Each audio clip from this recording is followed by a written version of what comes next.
Vous êtes journaliste, ancien correspondant de l'AFP à Pékin, auteur d'une quinzaine d'ouvrages consacrés à la Chine, dont le dernier Chine, la grand prédateur. Ce taux d'abstention, j'imagine qu'il ne vous surprend pas. D'ailleurs, on se demande presque pourquoi se rendre aux urnes quand, je le disais, seulement 20 députés peuvent être élus au suffrage universel sur 90 sièges à pourvoir.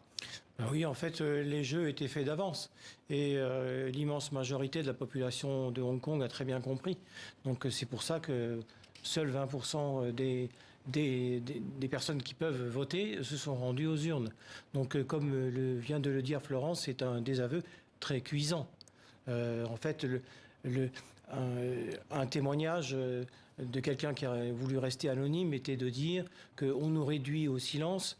La seule façon de nous exprimer, c'est de ne pas nous rendre aux urnes. Est-ce que vous considérez que ce sont des élections ou c'est carrément des élections truquées? On peut pas dire truquées. Non, on ne peut pas dire que ce soit truqué, mais comme je vous l'ai dit, les jeux sont faits d'avance. Donc c'est un plébiscite pour Madame Carrie Lam et pour le régime en place téléguidé par Pékin. Quel est le code électoral pour ces élections précisément? Sur les 90 sièges, comment se partage le corps électoral en fait? Écoutez, il y en a 50 qui sont choisis directement par les autorités de Hong Kong, donc celles de Pékin, et une vingtaine par les milieux économiques qui eux aussi sont favorables à Pékin. Donc il en reste 20 qui eux ne sont pas militants pro-démocratie, certainement pas, parce que ceux-là sont qualifiés de traîtres et ils ont été éliminés du scrutin. Non, cette vingtaine, ce sont des personnalités neutres. J'ai relevé qu'il y avait uniquement 3 candidats sur les 150 qui se réclamaient d'obédience pro-démocratique. Est-ce que vous le confirmez? Vous dites qu'il n'y en avait plus du tout. Et si ces 3-là existent vraiment, est-ce qu'ils prennent des risques? Ils ont encore le droit de se dire en faveur de la démocratie à Hong Kong? Très sincèrement, je me demande vraiment s'ils se proclament comme étant vraiment pro-démocratie. Parce que si c'est le cas, ils prennent effectivement des risques.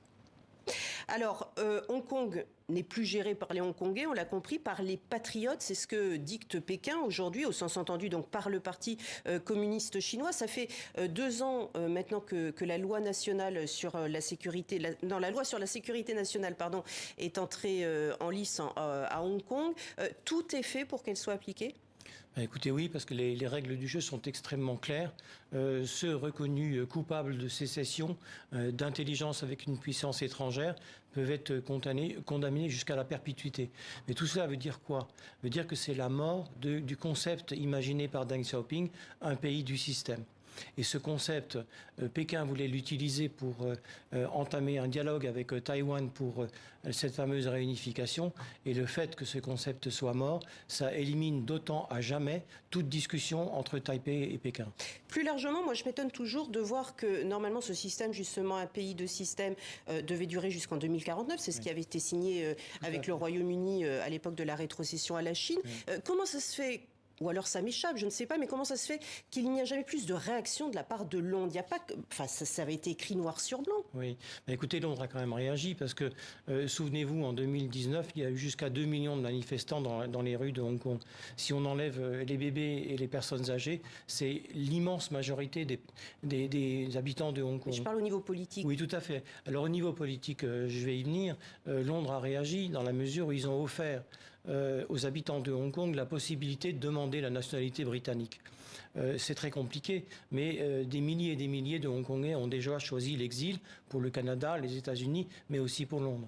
Et ça, c'est les esprits instruits de Hong Kong. J'imagine que pour le peuple de Hong Kong qui n'a pas eu la chance d'avoir l'éducation que d'autres ont eue, peut-être, eux sont contraints de rester à Hong Kong. Que font-ils ? C'est vrai que la majorité, comme vous le dites, n'ont pas le choix. Mais ceci dit, je crois que dans tout ça, il reste une tâche énorme sur le régime de Pékin, parce qu'en fait, il y a un désaveu général de la population de Hong Kong. Merci beaucoup, Pierre-Antoine Donnet, d'avoir été avec nous sur le plateau.